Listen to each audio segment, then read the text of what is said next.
Hello my viewers, कैसे हैं आप सब। Welcome back to my channel. I hope आप सब अच्छे होंगे, स्वस्थ होंगे, मस्त होंगे और अपना ख्याल रख रहे होंगे।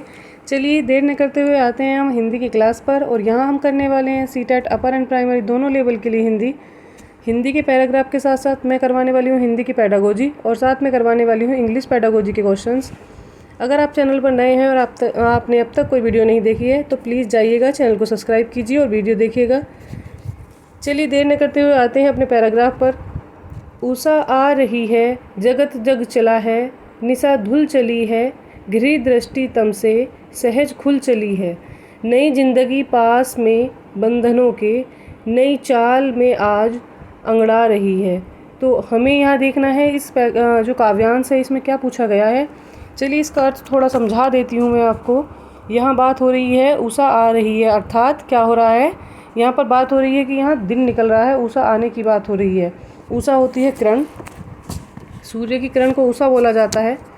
आगे है जगत जग चला है, अर्थात संसार के जो लोग हैं वो जाग चले हैं, यहाँ पर ज्ञान का उदय हो चुका है। निशा धुल चुकी है, अर्थात जो रात्रि है वह ख़त्म हो चुकी है। घिरी दृष्टि तम से, जो अंधकार से दृष्टि घिरी हुई थी, अज्ञानता से घिरी हुई थी, वो ख़त्म हो चुकी है। ज्ञान का प्रकाश फैल चुका है। सहज खुल चली है, सहज खुल चली है अर्थात क्या हो चुका है, आसानी से ज्ञान की ओर बढ़ चली है। नई जिंदगी पास में बंधनों के, नई चाल में आज अंगड़ा रही, अर्थात क्या कर रही है, नई चाल में आज अंगड़ा रही है। बात हो रही है यहाँ पर कि यहाँ पर ज्ञान का जो प्रकाश है वह फैल चुका है और जगत जो है वो जाग चुका है। चलिए आते हैं इसी के साथ क्वेश्चंस पर। क्वेश्चन देख लेते हैं क्या दिए हैं। क्वेश्चन नंबर 1 में दिया है, कविता की पंक्तियों के आधार पर बताइए कि भोर होने पर क्या होता है। तो यहाँ पर बताना है कि जब भोर होती है तो तब क्या होता है। भोर बोलते हैं आज सुबह को, जब दिन निकलता है तो तब क्या होता है वो हमें बताना है। ऑप्शंस देख लेते हैं। यहाँ पर पक्षी गीत गाते हैं, जी हाँ ये बात तो सही है, पक्षी गीत गाते हैं। अंधेरा दूर हो जाता है, अंधकार बढ़ जाता है, अंधकार नहीं बढ़ता है, ये गलत हो जाएगा। द्वार खुल जाते हैं, अब ये बात नहीं हो रही है कि कौन सा द्वार खुलता है, तो क्वेश्चन में पूछा ही नहीं गया। क्वेश्चन में पूछा गया भोर होने पर क्या होता है।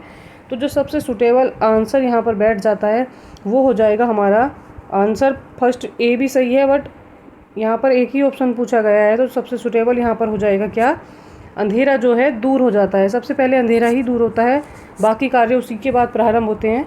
तो जो ऑप्शन नंबर बी है वो करेक्ट हो जाएगा। चलिए आते हैं नेक्स्ट क्वेश्चन पर। क्वेश्चन नंबर है 2, दृष्टि का तम से घिरना क्या आशय है। दृष्टि जो है तम से घिरी है, अर्थात जो दृष्टि होती है वो अंधकार से घिरी हुई है, बात उसकी हो रही है। ऑप्शंस देख लेते हैं यहाँ पर क्या दिए हुए हैं। ऑप्शंस में दिया हुआ है यहाँ अज्ञान का अंधेरा, पराजय का अंधेरा, दृष्टि कमज़ोर होना, ये बात तो पूरी गलत ही हो जाएगी। दृष्टि कमज़ोर होने की बात नहीं हो रही है यहाँ पर। आँखों से दिखाई न देना, ये भी सेम ही बात है। पराजय होना, हार की कोई बात नहीं यहाँ पर, कोई युद्ध कोई द्वंद्व नहीं है यहाँ। अज्ञान का अंधेरा अर्थात तम मिस होता है अंधकार, तो यहाँ बात हो रही है अंधकार की और ज्ञान की। तो ये हो रहा है कि जो अज्ञान है उसका अंधेरा जो है सारे में फैला हुआ है, अर्थात दृष्टि जो है हमारी वो तम से घिरी हुई है, अज्ञानता के अंधेरे से घिरी हुई है। तो यहाँ पर जो ऑप्शन नंबर ए हो जाएगा, ऑप्शन क्वेश्चन नंबर 2 का, वो करेक्ट हो जाएगा। चलिए आते हैं इसी के साथ नेक्स्ट क्वेश्चन पर। क्वेश्चन नंबर 3, जगत जग चला है से आशय नहीं है। यहाँ पर नेगेटिव पॉइंट पूछा गया है, आप ये ध्यान रखिएगा। अक्सर बच्चे इसी की वजह से क्वेश्चंस गलत कर देते हैं एग्जाम में, वो नेगेटिव पॉइंट को भूल जाते हैं।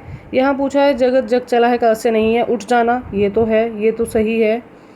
जागरूक होना ये भी सही है। कर्मशील होना ये भी सही है। और हमें ढूंढना है यहाँ पर नेगेटिव पॉइंट, तो उसके हिसाब से हमें क्या है, पृथ्वी का घूमना। पृथ्वी के घूर्णन की बात यहाँ पर नहीं की जा रही थी, यहाँ पर कर्मशील होने की बात हो रही है, जागरूक होने की बात हो रही है।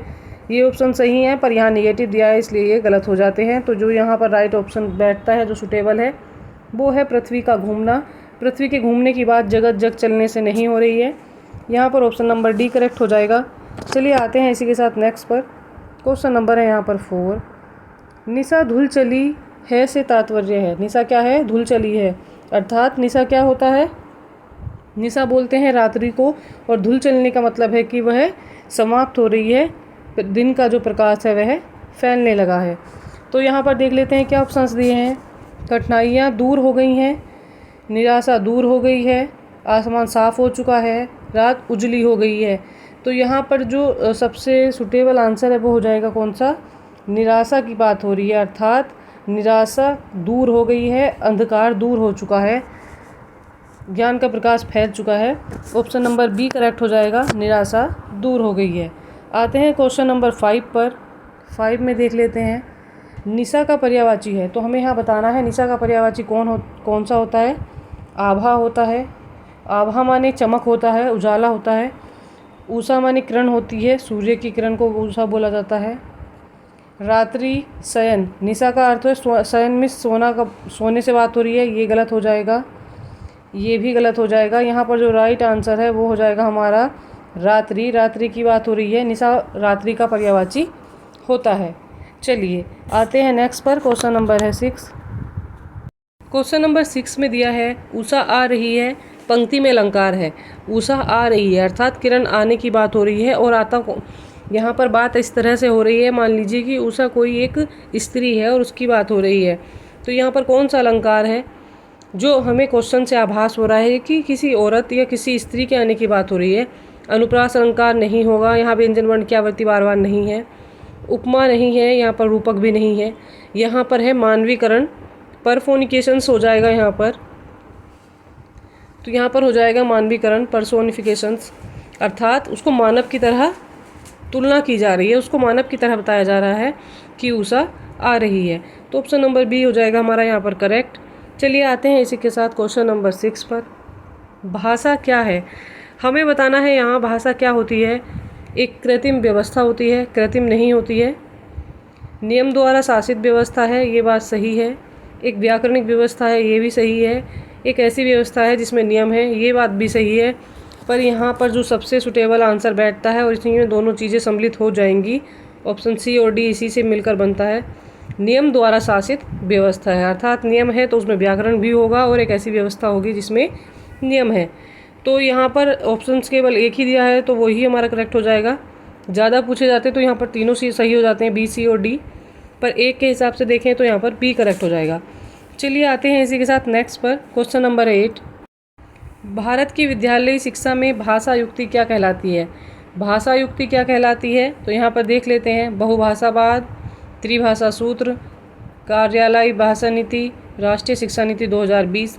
तो यहाँ पर जो राइट आंसर है भाषा युक्ति कहलाती है हमारी त्रिभाषा सूत्र जो होता है वो भाषा युक्ति कहलाता है। अर्थात क्या बोला जाता है कि हिंदी लैंग्वेज हो, कोमा इंग्लिश लैंग्वेज हो, और साथ में कोई फॉरेनर लैंग्वेज हो, कोई विदेशी लैंग्वेज हो, जिसको थर्ड लैंग्वेज भी यहाँ पर बोला जाएगा। तो यहाँ जो राइट आंसर हो जाएगा वो हो जाएगा हमारा ऑप्शन नंबर बी, त्रिभाषा सूत्र जो है भाषा युक्ति कहलाता है। चलिए आते हैं नेक्स्ट पर। क्वेश्चन नंबर है 9, एक बालिका पटना से मुंबई स्थानांतरित होती है, अर्थात वह पटना से मुंबई जाकर रहने लगी है। वह विद्यालय में एक भाषा के रूप में अंग्रेजी पढ़ती है, विद्यालय में उसको अंग्रेजी पढ़ाई जाती है और सहपाठी तथा आसपास के लोगों के साथ वह अंतःक्रिया करती है, अर्थात उनसे बातें करती है और सीखती है। अंतःक्रिया के द्वारा वह मराठी भी सीख जाती है। इस तथ्य में आपकी क्या समझ बन रही है, मतलब बच्चा जो है विद्यालय में पटना से आता है, कहाँ, मुंबई महाराष्ट्र, और वहाँ पर क्या सीख लेता है, वो विद्यालय में इंग्लिश सिखाई जाती है उसको, और साथ ही वह बच्चों से बातचीत करके क्या सीख लेती है, वह सीख लेती है मराठी।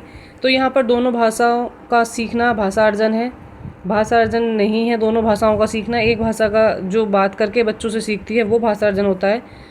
अंग्रेजी भाषा का सीखना अर्जन है और मराठी भाषा का सीखना अधिगम है। अधिगम नहीं है, अधिगम होता है विद्यालय शिक्षा द्वारा शैक्षिक शिक्षा जो मिलती है शैक्षिक संस्थानों द्वारा, वो होता है अधिगम। अंग्रेजी भाषा का सीखना अधिगम है और मराठी भाषा का सीखना भाषा अर्जन है। दोनों भाषाओं का सीखना अधिगम है, तो दोनों भाषाओं का सीखना अधिगम नहीं, क्योंकि कोई भी प्रॉपर तरीके से उसको भाषा अधिगम नहीं कराया जा रहा है दोनों भाषाओं के लिए। यहाँ पर जो राइट और सुटेबल आंसर है वो हो जाएगा हमारा ऑप्शन नंबर सी।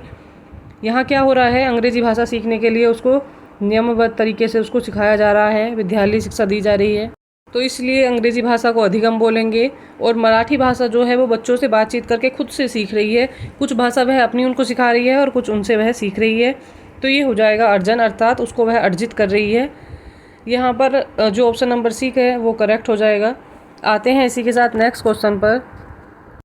पीटर अपनी मातृभाषा में बहुत अच्छी तरह से पढ़ लेता है और वह क्या करता है, अंग्रेजी भी बहुत अच्छी तरह से पढ़ लेता है। वह अपनी मातृभाषा तो पढ़ता ही है और अंग्रेजी भी पढ़ लेता है। इसे किस रूप में जाना जाएगा? अर्थात जैसे कि हम हिंदी अपनी मातृभाषा में अच्छे से पढ़ लेते हैं सब कुछ, और साथ ही हमने अंग्रेजी भाषा भी अच्छे से सीख ली है, तो यह किस रूप में जाना जाता है? दक्षता स्थानांतरण, परिचित से अपरिचित की ओर जाना, भाषायिक योग्यता, कौशल स्थानांतरण। तो यहाँ पर जो राइट आंसर हो जाएगा, क्या हो जाएगा? उसके जो कौशल हैं उसका स्थानांतरण हो रहा है, अर्थात पहले उसी कौशल के द्वारा वह अंग्रेजी मातृभाषा अच्छे से पढ़ता है और पुनः वह क्या करता है, उसी कौशल के द्वारा वह अंग्रेजी भी अच्छी तरह से पढ़ लेता है। तो यहाँ पर कौशलों का स्थानांतरण हो रहा है, इसीलिए ऑप्शन नंबर डी हो जाएगा यहाँ पर करेक्ट। आते हैं इसी के साथ क्वेश्चन नंबर 11 पर। In the Indian context when children come to school then often filling blank and speak 2 or 3 languages. यहाँ पर बात हो रही है क्या कि एक बच्चा जो है क्या कर रहा है, क्वेश्चन में दिया हुआ है कि बच्चे जब स्कूल आते हैं तब क्या करते हैं वह, तो वो क्या करते हैं, फिलिंग ब्लैंक्स में आपको फिल करना है, स्पीक 2 or 3 लैंग्वेजेस। बच्चे 2-3 भाषा जो हैं पहले से बोलते होते हैं, उनको पहले से वो भाषाएं आती हैं। तो यहाँ पर ऑप्शंस देख लेते हैं क्या दिया है। वो रीड कर सकते हैं, वे अंडरस्टैंड कर सकते हैं, राइट कर सकते हैं और ड्रिल कर सकते हैं। तो यहाँ पर ज़रूरी नहीं कि बच्चा अगर भाषा बोलता है तो वह लिखना भी जानता हो। 2 और 3 लैंग्वेज वो साथ में बोल रहा है, हिंदी बोल रहा है, मातृभाषा बोल रहा है, तो यह ज़रूरी नहीं कि वह लिखना जानता हो, पढ़ना जानता हो या ड्रिल करना जानता हो, उसके द्वारा दिए गए अभ्यास कार्य करना जानता हो। यहाँ पर जो राइट ऑप्शन हो जाएगा वो हो जाएगा हमारा ऑप्शन नंबर बी। वह क्या कर सकता है, भाषाओं को समझ सकता है। अगर बच्चा स्कूल में आ रहा है और 2 से 3 भाषा जानता है तो वो भाषाओं को समझ सकता है, अर्थात अंडरस्टैंड कर सकता है। तो यहाँ पर जो ऑप्शन नंबर बी है वो करेक्ट हो जाएगा। बच्चे जो होते हैं क्या करते हैं, बच्चे जब विद्यालय आते हैं तो वो क्या होता है, 2 से 3 भाषाओं से लैस होते हैं। अर्थात बच्चा जब स्कूल जाता है तो ज़रूरी नहीं कि सारी चीज़ें वह स्कूल में ही सीख कर जाएगा। आप घर से उसे मातृभाषा सिखाते हैं, उससे बात करते हैं मातृभाषा में, साथ ही आप उसको थोड़ा बेसिक नॉलेज देते हैं, अपने शब्दों में उसको सिखाते हैं, थोड़ी इंग्लिश सिखाते हैं, जैसे काउंटिंग सिखा देते हैं, ONE 1 2 3, ये चीज़ें आप घर से सिखाकर बच्चे को भेजते हैं। और साथ ही जो आपकी मातृभाषा होती है, जो आपकी क्षेत्रीय भाषा होती है, वो आपको सिखाते ही हैं उसको। तो बच्चा जो है इस तरह से क्या होता है, 2-3 लैंग्वेजेस जो है वो घर से ही सीख के आता है। अर्थात उसमें क्या होता है, जन्मजात ही कुछ चीज़ों को सीखने की क्षमता होती है लैंग्वेज को, और कुछ वह अपने परिवार से सीख लेता है। तो जब वह विद्यालय जाता है तब क्या करता है, वह पहले से 2-3 भाषाओं से लैस होता है, अर्थात वह भाषाओं को पहले से जाना हुआ होता है। तो यहाँ पर क्या हो जाएगा, तो जब वह जाना हुआ होगा और विद्यालय आएगा तो वो चीज़ों को क्या करेगा, समझ पाएगा। पर ज़रूरी नहीं है कि जो भाषा उसने सुनी है वह उनको लिख भी पाए। चलिए आते हैं क्वेश्चन नंबर नेक्स्ट पर। क्वेश्चन नंबर है 12। बात हो रही है यहाँ पर from linguistic perspective language and dialect are. यहाँ पर लैंग्वेज और डायलेक्ट की बात हो रही है, अर्थात क्या लैंग्वेज मिस होता है, क्या लैंग्वेज मिस होती है यहाँ पर, भाषा की बात हो रही है, और डायलेक्ट मिस होती है क्या, इसके लिए आएगा यहाँ पर बोली। डायलेक्ट होती है बोली, जो हम बोली बोलते हैं और जो हम भाषा बोलते हैं वो क्या है, ये पूछा जा रहा है यहाँ पर। तो यहाँ पूछ रहे हैं ये डिफरेंट होती हैं, सेम होती हैं, नोट रूल गवर्नड होती हैं, या स्क्रिप्ट गवर्नड होती हैं। तो यहाँ पर जो राइट आंसर हो जाएगा वो हो जाएगा हमारा ऑप्शन नंबर बी, सेम। भाषा और बोली जो होती हैं वो सेम होती हैं, अर्थात इनमें कोई अंतर नहीं होता और ये नियमबद्ध तरीके से बोली जाती हैं, बिना नियमबद्ध तरीके से नहीं बोली जाती हैं। तो यहाँ पर जो राइट ऑप्शन हो जाएगा वो हो जाएगा हमारा ऑप्शन नंबर बी। चलिए आते हैं इसी के साथ नेक्स्ट पर। Question number 13।